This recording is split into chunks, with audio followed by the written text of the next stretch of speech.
Picture this. You just opened your restaurant, one of your life dreams, or you've been working hard the past few years to build your restaurant business. It's a soft moonlit night along the sands of Bali, but not a full moon, so you expect nothing strange to happen.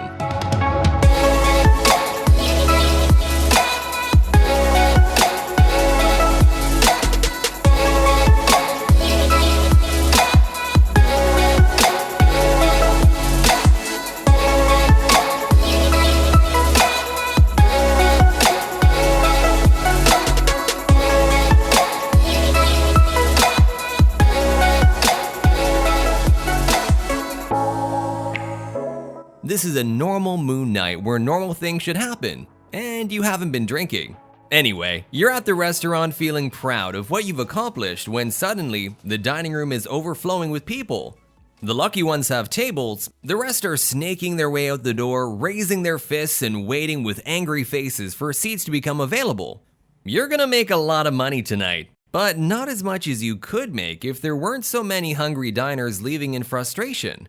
Now your servers are getting frazzled, the kitchen is getting slammed, tickets are piling up, and your POS system just went down. Will you be able to track how much you're making tonight? Or survive? If only you were more prepared for this sudden growth, which again is not because of a full moon. Yes, swift growth can be a dream come true. It can also be a pain in the butt. As your restaurant grows, you need to grow with it. You must constantly reevaluate your policies and procedures, train staff properly, sorry, robots aren't an option yet, and hire new employees as needed. When that POS system starts shooting sparks, you need to get a new one instead of relying on duct tape. We see what you did, guys. By planning for and managing your fast growth, instead of hoping it will manage itself, you'll maintain your reputation. The last thing you want is for your restaurant to fail because it got too busy and you couldn't handle it. That's why we created this guide to help you manage sudden restaurant growth. Watch it, read it, memorize it, send us a nice thank you email, put it to practice.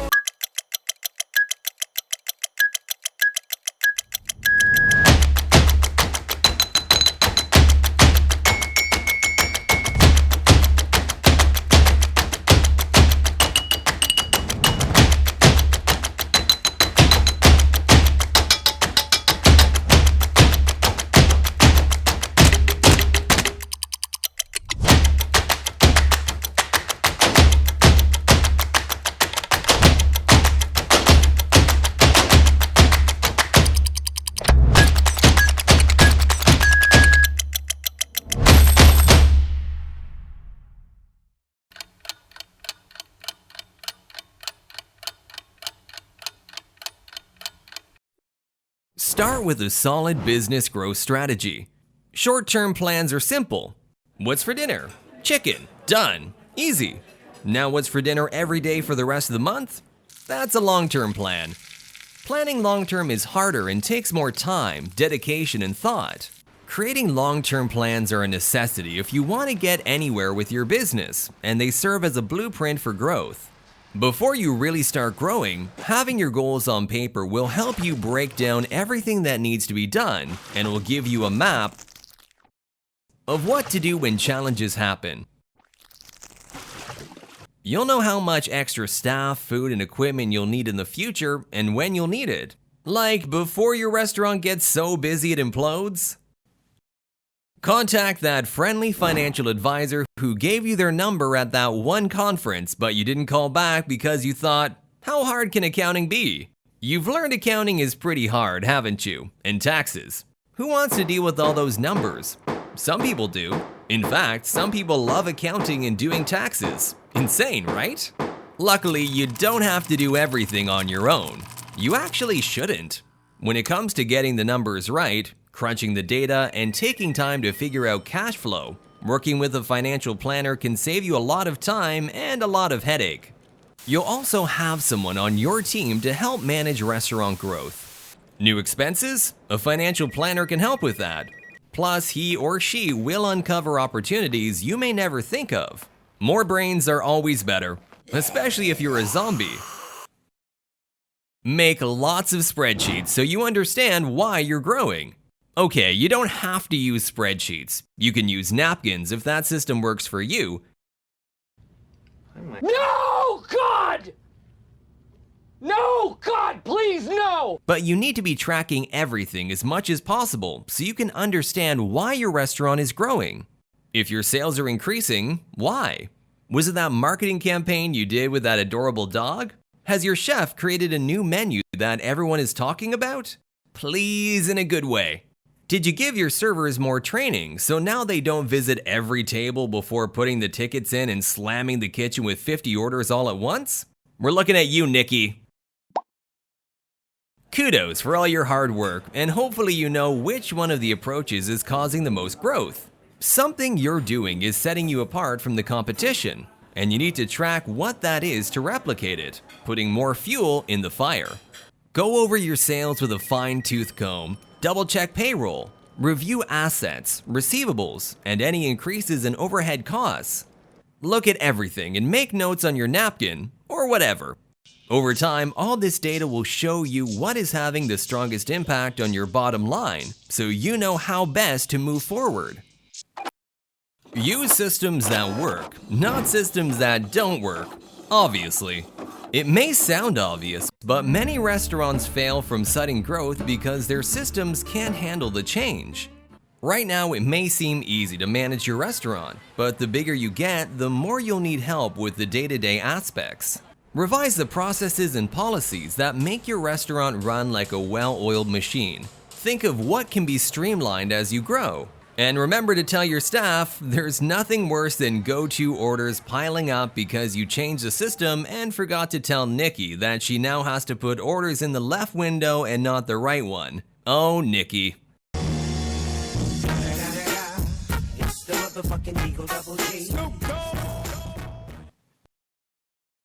Good service always wins. Your food might create the most amazing taste explosion, causing diners to become one with the universe, but if Nikki, oh Nikki, is rude and overcharges customers, they won't be back. Servers and hosts are the face of your business. If no one likes them, it tarnishes your food, even if you're serving ambrosia. The best servers can fail at good customer service when sudden growth happens, so planning ahead to hire more staff and offer additional training will help everyone adjust. Most of all, listen to your customers. Listen to what they like and what or who they don't like. If who they don't like happens to be Nikki, well, you two should talk. Budget. That's simple. We get it. You're excited about growth and the success of your restaurant. You want to redecorate, put your logo on t-shirts, add truffles to the menu because why not? The sky's the limit. We understand the joy of spending money, but when your restaurant is booming, it's easy to spend too much. Keeping a strict budget and controlling costs will ensure you don't go bankrupt from too much excitement. If you're not already, start tracking rent, food costs, marketing, payroll, everything. And since spending money is pretty fun, set goals based on growth so you can splurge occasionally. We know you've been eyeing those light-up giant fishbowl glasses people love to drink from, and yes, you can put your logo on them. Teamwork makes the dream work, or something like that. You can't run a restaurant alone, unless you have superpowers. If you had those, you'd be off fighting crime, not watching this guide. So you know the importance of creating a highly skilled team that's efficient in the kitchen and front of house. Your servers, cooks, bartenders, accountant, HR person, manager, and all the rest will make or break your business. Are you hiring the right people who can handle stressful, busy days? Are you being consistent with training so they gain new skills and refresh the ones they already have? Now that Nikki is gone, make sure the rest of your team is getting plenty of support. Don't be stingy with praise. This is often an overlooked aspect of successful growth. People love to work hard when they're respected and appreciated. Hopefully you have a recognition strategy in place. And no, gold stickers won't cut it. Do you have an Employee of the Month program? Holiday parties? Did you tell your chef his idea about serving pasta in conch shells is mind-blowing? Even a simple "great work today" can go a long way after an exhausting day.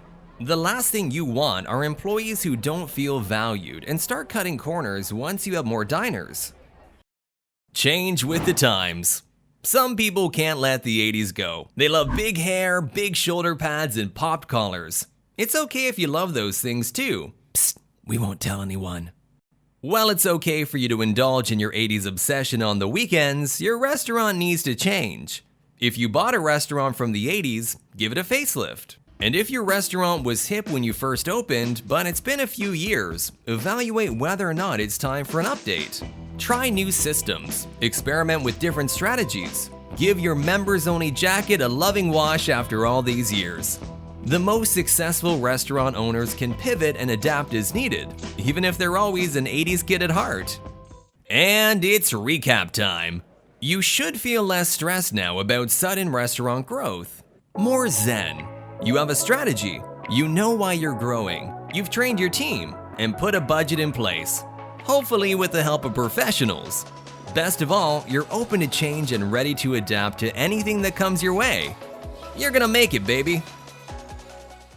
So, you want to start a restaurant business. You probably want it somewhere exotic too, like Bali? Of course you do. Owning your own restaurant is exciting, challenging, rewarding, and a bazillion other adjectives. What other captures the feeling coursing through your veins right now? Plus, free food, am I right? If you're the type of person who loves food and loves people, not necessarily in that order, then bringing both of your loves together is a fantastic idea. In mere months, you could walk through the doors of your very own restaurant, taking in the smell of fresh herbs and simmering meats, or simmering mushrooms if you're a vegan, as you prepare yourself for a satisfying day of managing what you work so hard to build. But don't get ahead of yourself. Take a minute, take a breath. Dreams are great and all, but owning a restaurant is a ton of work. To be successful, you must do your research first, know your market, and set a solid foundation. Like taxes. Do you know how complicated taxes are when you own a business? Get your accountant on the phone. 911, what's your emergency? Yeah, so I need a cleanup service. Because she or he will be a lifesaver. Now that you're firmly grounded in reality, you're ready to think about everything it takes to start a restaurant business. More specifically, you're ready to think about the fundamental things you absolutely must know before moving forward with your big plans. And we're gonna give you the hints. 10 things to know before starting a restaurant business. 1. Everybody and their dog owns a restaurant these days. This is especially true whenever you see a sign that reads dog-friendly patio. Having competition doesn't mean that you're doomed to fail. Plenty of restaurants open every day and find success, but you need to be aware of your competition, especially within the area you want to open shop. It all starts with research. Pick an area you like and start browsing, both online and IRL. Make lists, scribble notes, curse at the cells in your spreadsheet, everything and anything it takes for you to understand who you're up against. How many restaurants populate your preferred area? What food do they sell? How busy are they? Can you figure out why some restaurants are doing better than others? It's okay to go inside and eat their food. You're not betraying yourself. At this point, you need to become a sponge, soaking up everything about your competition. Brand, atmosphere, entertainment, the cocktail you wish wasn't so good because you want to serve something similar in your own restaurant. It takes so much more than good food to find success, so research, and have another one of those cocktails for good measure. 2. If you don't know what people want, you're going to struggle. Being in the food service industry involves the act of serving people. Obviously, right? In order to serve people, know what they want. What do people in your preferred area want? Will your customers be old? Young? Do middle-income families with disposable income populate the area, or is it filled with budget-mindful college students? Knowing your market will determine the type of restaurant you should open, your prices, design, etc., etc. Number 3. You can't succeed unless you stand out.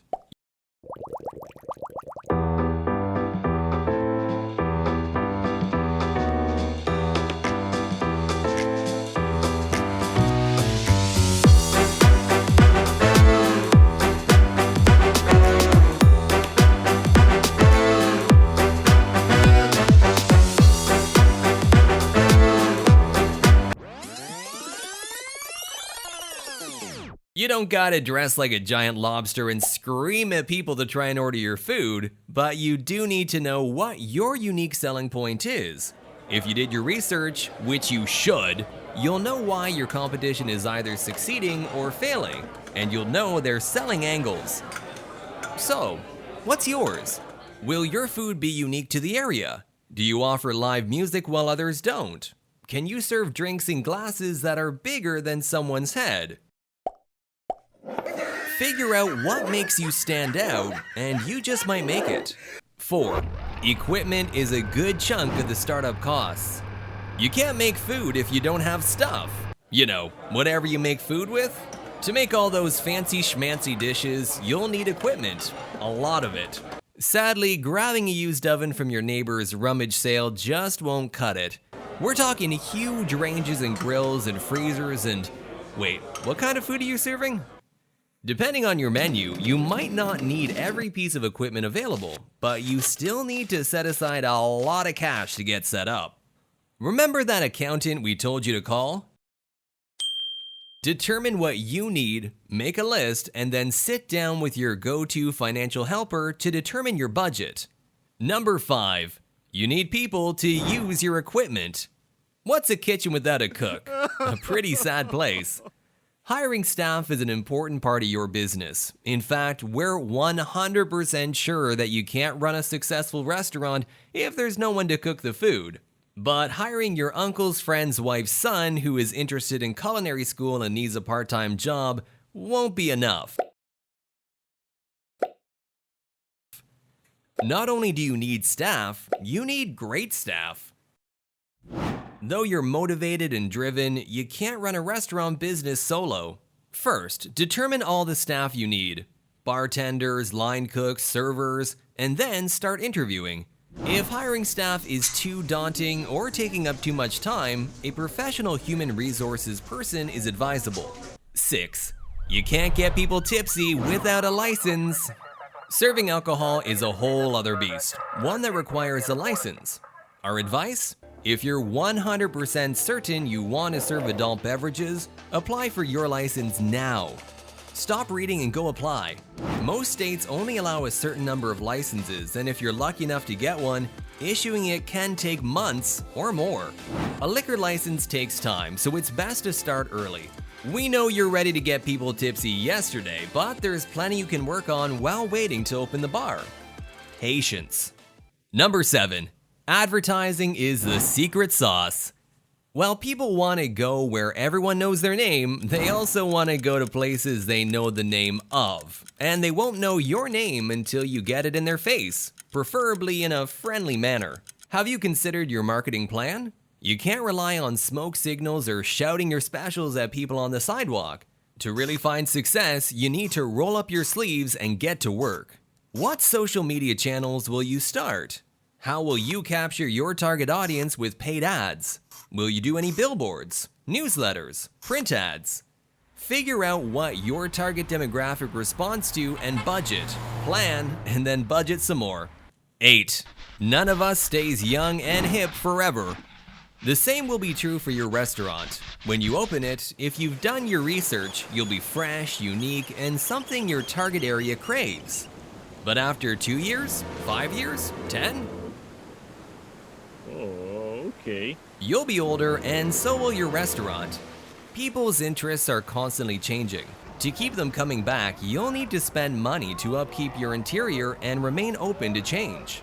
Maybe in 5 years, you'll need some new decor to hit popular trends. Maybe a new restaurant opens up across the street and you have to rework your menu to generate buzz. Whatever comes your way, be prepared to adapt and change as necessary. Otherwise, you'll be square, and no one likes squares. 9. You'll need to live and die by the numbers. Money is great, isn't it? We're guessing that's one reason you want to open a restaurant. Maybe the main reason. It makes sense. Money makes the world wonderful. Until you start losing it. We've talked about accounting before, and we're gonna do it again. Brace yourselves. Even if you're jam-packed with customers, if you don't know the numbers, you can still fail. Are your servers charging things properly? Is alcohol and thus money being wasted? Have you budgeted for emergencies or planned for unexpected costs? If not, getting help is a good idea. We'd prefer it if you didn't actually die by the numbers. Number 10. Get ready for a lot of hard work and a lot of reward. Maybe this isn't something you need to know, but just a friendly reminder, an encouraging nudge if you will. Opening your own restaurant business, achieving financial success, retirement, that's the dream. You get extra dream points if you set up and own that restaurant in a tropical paradise like Fiji, Bali, Andaman. But it takes a lot of hard work. This isn't your typical job. Be prepared to put in 40 hours plus every week and weekends. And schedule monthly massages because your body will need it. Though it's exhausting, you might just be the determined, won't take no for an answer person to pull it off. We believe in you. And when you do climb that mountain, all the hard work will seem like a distant memory because you made it, baby. By now, you should have a better view of what to expect. If you do your research, make a plan, and get your finances in order, owning your own restaurant business will truly be a wonderful life. And just because we can, we'll remind you one more time, do your accounting. Thank you for listening to Gema Consult. If you liked the show, make sure to subscribe right now so you're first to hear new episodes. With new motivation on how to take your entrepreneurial dreams to the next level. We're here to help each other grow to new heights. If you know an entrepreneur who would benefit from the support of our community, please share the show with them. Thanks for listening.